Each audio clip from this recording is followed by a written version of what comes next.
Oi, Nativa. Oi, Tati. Eu sou o Daniel. E a minha história começou aos 27 anos. Eu estava namorando há algumas semanas e tinha acabado de conseguir um emprego.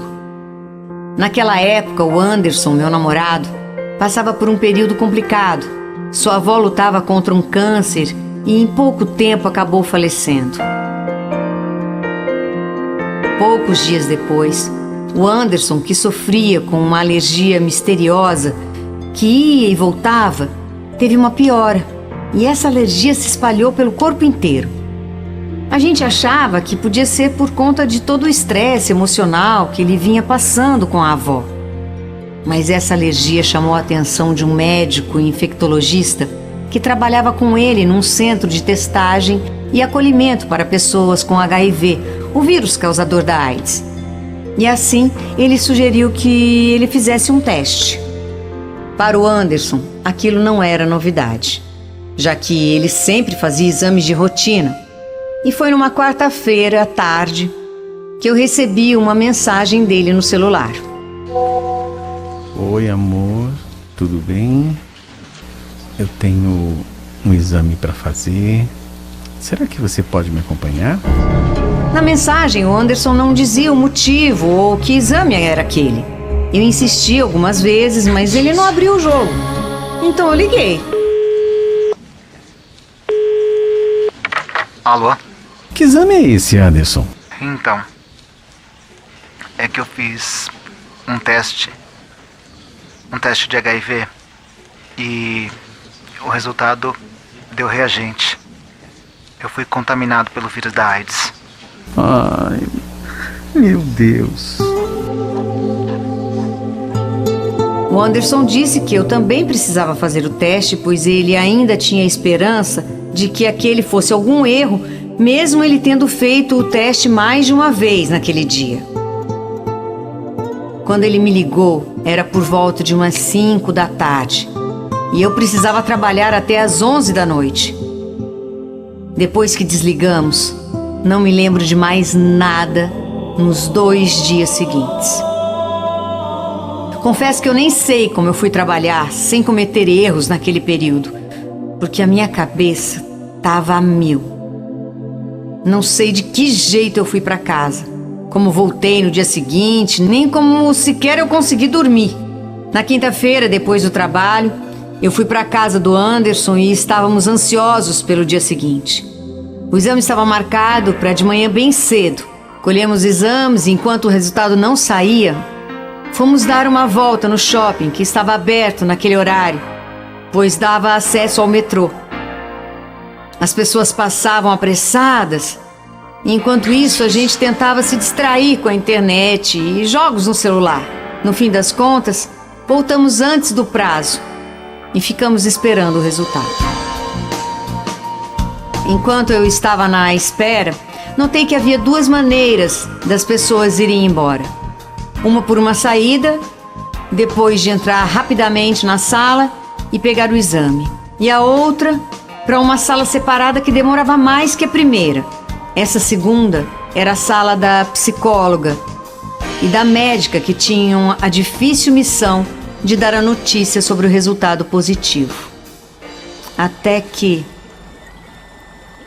Daniel Lima. Sou eu.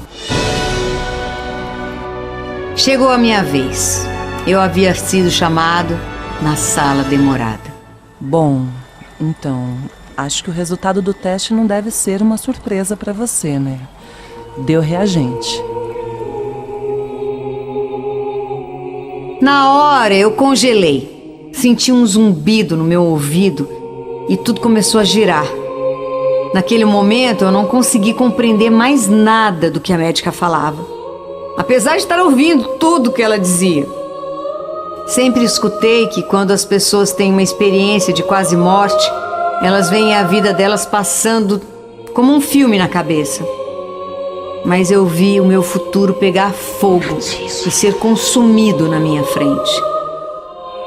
Tudo o que eu achava que sabia sobre o assunto desapareceu. Eu só pensava que a minha vida tinha acabado, que os meus sonhos jamais se realizariam e que meus planos estavam perdidos para sempre. Foi quando, de repente, fomos interrompidos pelo Anderson. Oi, licença. Desculpe interromper. É que tava demorando. Não foi necessário mais nenhuma palavra. Nós nos olhamos e eu comecei a chorar. E ele também. Aliás, foi a primeira vez que eu o vi chorar. Peguei as instruções para começar o tratamento e fomos embora. Por um bom tempo andamos em silêncio, depois dizendo frases soltas. Foi um dia totalmente fora da realidade. Não conseguimos fazer nada, apenas chegamos em casa, deitamos e deixamos o tempo passar. Fui para casa no dia seguinte, depois do trabalho, e quando cheguei... Pessoal, vem pra sala todo mundo, por favor. Eu preciso falar com vocês, mas tem que estar todos juntos. E eu vou falar só uma vez. Minha mãe, 2 irmãos e 2 cunhadas moravam em casa. Vocês lembram daquela alergia que o Anderson tinha? Então, ele descobriu o que era. Lembro, meu filho. O que era? Ele fez exame para HIV e deu positivo. Na hora, eu percebi a expressão no rosto de cada um deles mudar. Eu fiz o exame ontem também e também deu positivo. No começo, todos ficaram paralisados.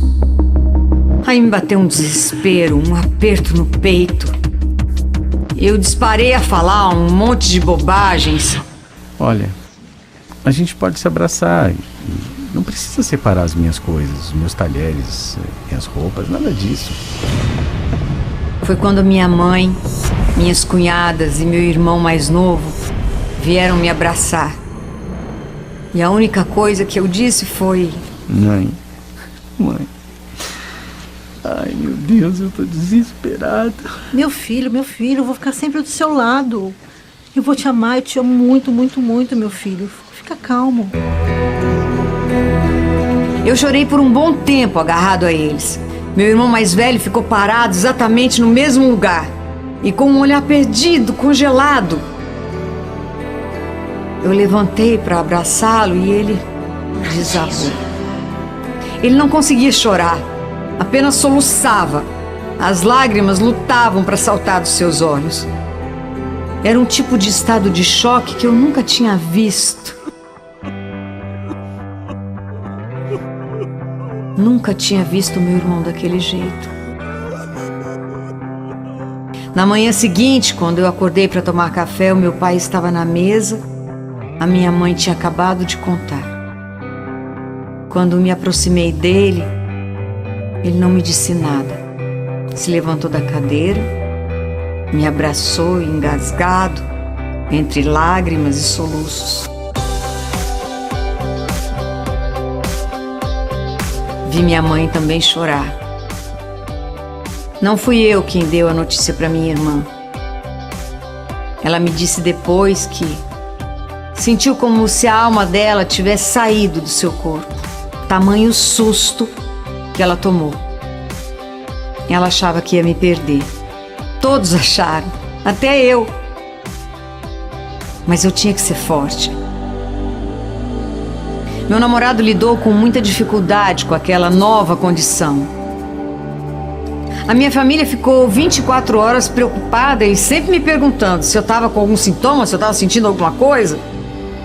Meu pai passou semanas em depressão. Acordei algumas vezes com um deles me vendo dormir, se certificando que eu estava respirando. Sabe quando mãe faz isso com o bebê? Eles voltaram a fazer isso comigo. Qualquer espirro, tosse, qualquer coisa era motivo para uma série de perguntas. Tive que engolir a dor e o meu cansaço. Na minha cabeça era uma obrigação minha deixar eles despreocupados com a minha condição. Eu ignorei a minha dor e o fato de estar totalmente despedaçado para tirar esse peso de cima de todos eles. O meu relacionamento com o Anderson não sobreviveu a toda aquela pressão e acabamos terminando. Eu não sabia o que mais me fazia querer morrer.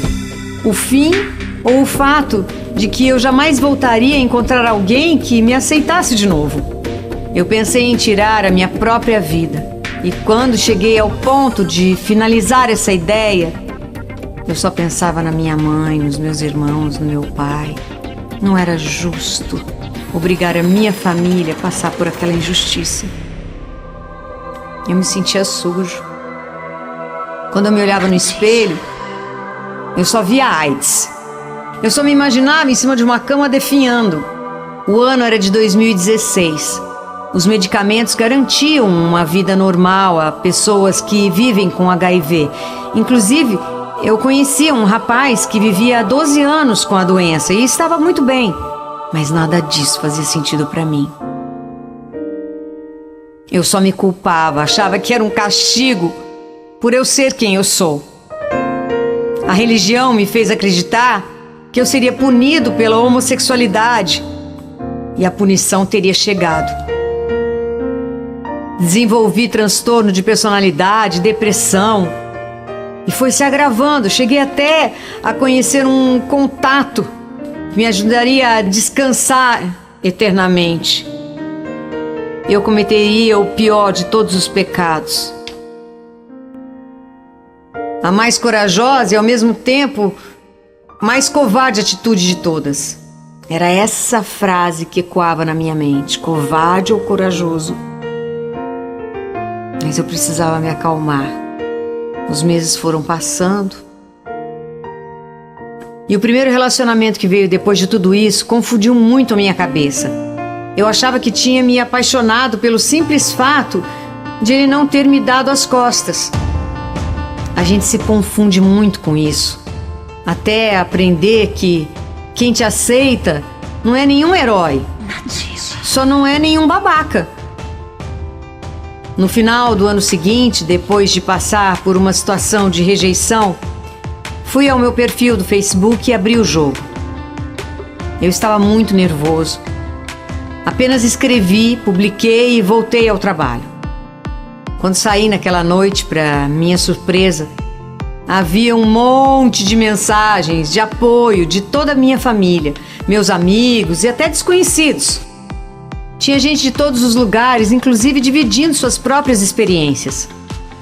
Foi aí que nasceu o Positivei, uma página que decidi criar no Instagram com uma série de textos que contariam a minha história. Mas não como a maioria fazia na época. Eu queria narrar o que eu senti, como o meu lado de dentro estava, como fiquei em ruínas e tive que me reconstruir praticamente do zero. Era preciso. Eu recebia relatos emocionados, perguntas do tipo: beijo passa? Até uma ligação de pessoas de outro estado, em desespero, que estavam decididas a tirar a própria vida. Por favor, me ajuda. Eu não vou conseguir conviver com essa doença. A minha vida acabou. Eu não posso planejar mais nada. Eu não posso sonhar. Calma, moço. Calma. Também não é bem assim. Eu estava morrendo de medo de dizer qualquer coisa que o induzisse a seguir com o plano de tirar a vida. Conversamos por algumas horas e finalmente consegui acalmá-lo. Eu sabia exatamente o que ele estava sentindo e quando eu desliguei, chorei muito. Algum tempo depois, ele me ligou de novo e eu tomei um susto. Ele queria me dizer que estava num estágio do tratamento em que o vírus não circulava mais no corpo dele e que não poderia causar mais uma nova infecção. Ele estava muito bem e estava feliz. Naquele dia que eu te liguei, eu estava com um veneno na mão e segurando o telefone na outra. Você salvou minha vida. Muito obrigado. Quando eu ouvi aquilo, Eu não conseguia mais falar de tanta emoção. Chorei de soluçar. Eu tinha salvado uma vida. Eu tinha iluminado o caminho de uma pessoa de volta para ela mesma. Muita gente me procura. De vez em quando saio nas mídias sociais falando sobre assuntos relacionados. Escrevo textos. Participei da exibição de um filme, rodas de conversa. Fui convidado a dar palestras sobre o assunto e ajudei colegas de trabalho de outro estado a acolherem as pessoas que se abriram com ele dentro da empresa. Fui promovido 2 vezes. Mudei de estado, saí, viajei, namorei. Estou aqui contando a minha história. Não aconteceu comigo. Não vou dizer que é fácil. Estou com 32 anos e ser um homem que vive com HIV e fala disso abertamente tem um custo social bastante alto. Mas a vida é muito mais do que a opinião alheia. E sei que salvo vidas por contar a minha história. Quantas pessoas podem dizer que fazem isso?